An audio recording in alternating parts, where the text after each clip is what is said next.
भैया, जब way one को गए थे, मेरे हृदय को तो उसी समय अपने साथ ले गए थे। मैं तो अब बिल्कुल हृदयहीना हूँ। जो बड़ा ही लज्जावान, सत्य का भरोसा रखने वाला, जितेंद्रिय, प्राणियों पर दया करने वाला, शील और सदाचार से संपन्न, धर्मज्ञ, सर्वगुण संपन्न और तीनों लोकों का राजा बनने योग्य है, समस्त कुरुवंशियों में श्रेष्ठ वह अजात शत्रु युधिष्ठिर इस समय कैसा है, जिसमें 10,000 हाथियों का बल है, जो वायु के समान वेगवान है, अपने भाइयों का नित्य प्रिय करने के कारण जो उन्हें बहुत प्यारा है, जिसने भाइयों के सहित कीचक तथा क्रोधवश हिडिंब और बक आदि असुरों को बात की बात में मार डाला था। अतः जो पराक्रम में इंद्र और क्रोध में साक्षात शंकर के समान है, उस महाबली भीम का इस समय क्या हाल है।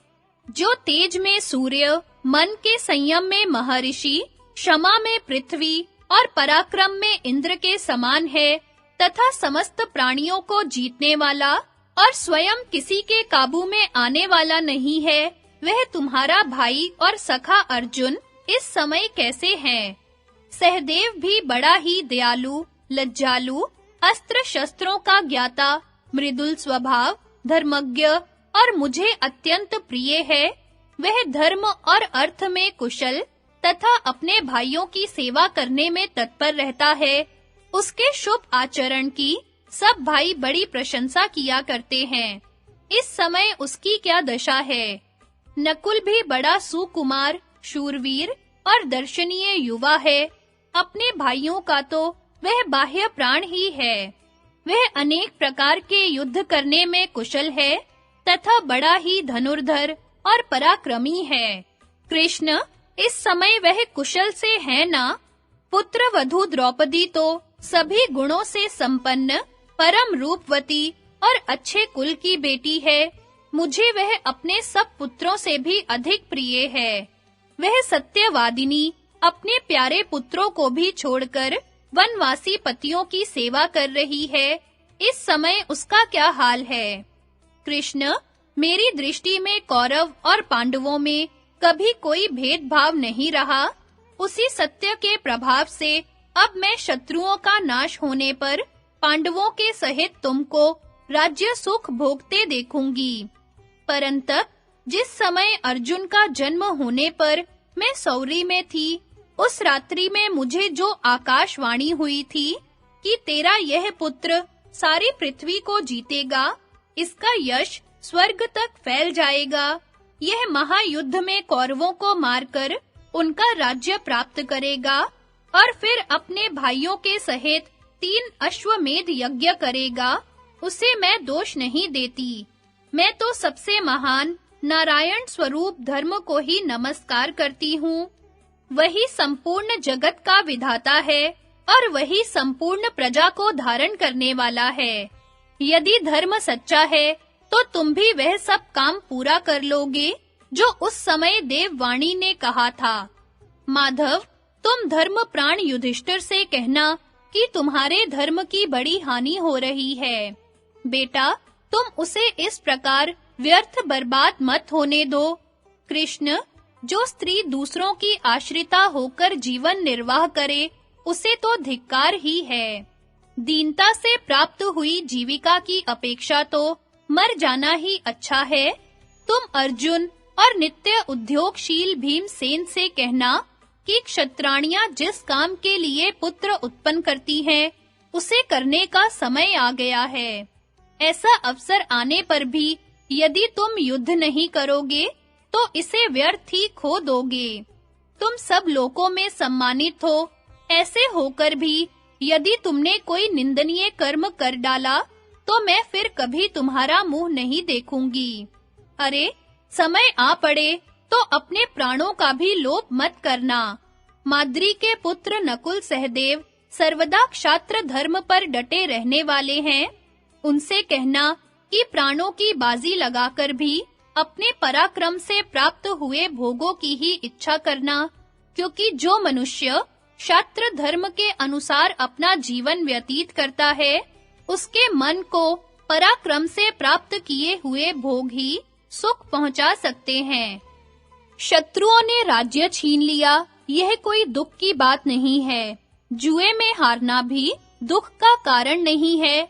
मेरे पुत्रों को वन में रहना पड़ा, इसका भी मुझे कोई दुख नहीं है। किंतु इससे बढ़कर दुख की और कौन बात हो सकती है कि मेरी युवती पुत्र वधू को, जो केवल एक ही वस्त्र पहने हुए थी, घसीटकर सभा में लाया गया और उसे उन पापियों के कठोर वचन सुनने पड़े। अपने वीर पतियों की उपस्थिति में भी वह क्षत्राणी अनाथा सी हो गई। पुरुषोत्तम, मैं पुत्रवती हूँ, इसके सिवा मुझे तुम्हारा, बलराम का और प्रद्युमन का भी पूरा आश्रय है, फिर भी मैं ऐसे दुख भोग रही हूँ। हाय, दुर्धर्ष भीम और युद्ध से पीठ न फेरने वाले अर्जुन के रहते मेरी यह दशा। कुंती पुत्रों के दुख से अत्यंत व्याकुल थी। उसकी ऐसी बातें सुनकर श्री कृष्ण कहने लगे, बुआ जी, तुम्हारे समान सौभाग्यवती और कौन स्त्री होगी? तुम राजा शूरसेन की पुत्री हो और महाराज अजमेर के वंश में विवाही गई हो। तुम सब प्रकार के शुभ गुणों से संपन्न हो और अपने पति देव से भी तुमने बड़ा सम्मान पाया है। तुम वीर माता और वीर पत्नी हो। तुम जैसी महिलाएं ही सब प्रकार के सुख दुख को सह सकती हैं। पांडव लोग निद्रा तंद्रा, क्रोध हर्ष, क्षुधा पिपासा, शीत घाम, इन सबको जीतकर वीरोचित आनंद का भोग करते हैं। उन्होंने और द्रौपदी ने आपको प्रणाम कहलाया है और अपनी कुशल कहकर तुम्हारा कुशल समाचार पूछा है। तुम शीघ्र ही पांडवों को निरोग और सफल मनोरथ देखोगी। उनके सारे शत्रु मारे जाएंगे और वे संपूर्ण लोकों का आधिपत्य पाकर राजलक्ष्मी से सुशोभित होंगे। श्री कृष्ण के इस प्रकार ढाढ़स बंधाने पर कुंती ने अपने अज्ञान जनित मोह को दूर करके कहा, कृष्ण, पांडवों के लिए जो हित की बात हो और उसे जिस प्रकार तुम करना चाहो, उसी प्रकार करना, जिससे कि धर्म का लोप न हो और कपट का आश्रय न लेना पड़े। मैं तुम्हारे सत्य और कुल के प्रभाव को अच्छी तरह जानती हूँ।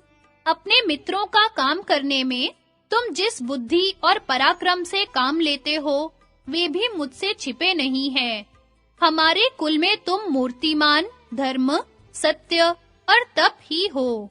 तुम सबकी रक्षा करने वाले हो, तुम ही पर ब्रह्म हो और तुम में ही यह सारा प्रपंच अधिष्ठित है। तुम जैसा कह रहे हो, तुम्हारे द्वारा वह बात उसी प्रकार सत्य होकर रहेगी। इसके पश्चात महाबाहु श्री कृष्ण कुंती से आज्ञा ले उसकी प्रदक्षिणा करके दुर्योधन के महल की ओर गए। राजा दुर्योधन का निमंत्रण छोड़कर भगवान का विदुर जी के यहाँ भोजन तथा उनसे बातचीत करना। वैशंपायन जी कहते हैं, राजन, श्री कृष्ण के पहुंचते ही दुर्योधन अपने मंत्रियों सहित आसन से खड़ा हो गया। भगवान दुर्योधन और उसके मंत्रियों से मिलकर फिर वहां एकत्रित हुए सब राजाओं से उनकी आयु के अनुसार मिले। इसके पश्चात वे एक अत्यंत विशद सुवर्ण के पलंग पर बैठ गए। स्वागत सत्कार के अनंतर राजा दुर्योधन ने भोजन के लिए प्रार्थना की, किंतु श्री कृष्ण ने उसे स्वीकार नहीं किया। तब दुर्योधन ने श्री कृष्ण से आरंभ में मधुर किंतु परिणाम में शठता से भरे हुए शब्दों में कहा, जनार्दन, हम आपको जो अच्छे खाद्य और पेय पदार्थ तथा वस्त्र और शैयाएं भेंट कर रहे हैं, उन्हें आप स्वीकार क्यों नहीं करते? आपने तो दोनों ही पक्षों को सहायता दी है और आप हित भी दोनों का ही करना चाहते हैं। इसके सिवा आप महाराज धृतराष्ट्र के संबंधी और प्रिय भी हैं।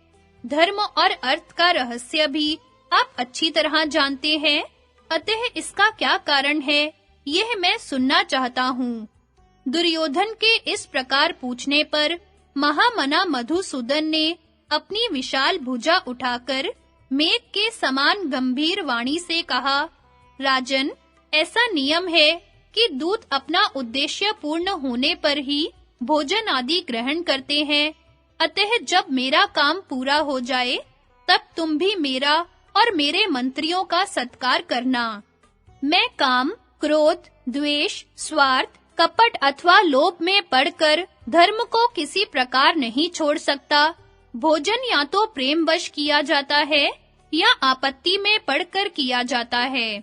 सो तुम्हारा तो मेरे प्रति प्रेम नहीं है और मैं किसी आपत्ति में ग्रस्त नहीं हूँ। देखो, पांडव तो तुम्हारे भाई ही हैं। वे सदा अपने स्नेहियों के अनुकूल रहते हैं और उनमें सभी सद्गुण विद्यमान हैं। फिर भी तुम बिना कारण जन्म से ही उनसे द्वेष करते हो। उनके साथ द्वेष करना ठीक नहीं है। वे तो सर्वदा अपने धर्म में स्थित रहते हैं। उनसे जो द्वेष करता है, वह तो मुझसे भी द्वेष करता है, और जो उनके अनुकूल है, वह मेरे भी अनुकूल है। धर्मात्मा पांडवों के साथ तो तुम मुझे एक रूप हुआ ही समझो। जो पुरुष काम और क्रोध का गुलाम है तथा मूर्खतावश गुणवानों से विरोध और द्वेष करता है, उसी को अधम कहते हैं। तुम्हारे इस सारे अन्न का संबंध दुष्ट पुरुषों से है, इसलिए यह खाने योग्य नहीं है। मेरा तो यही विचार है कि मुझे केवल विदुर जी का अन्न खाना चाहिए।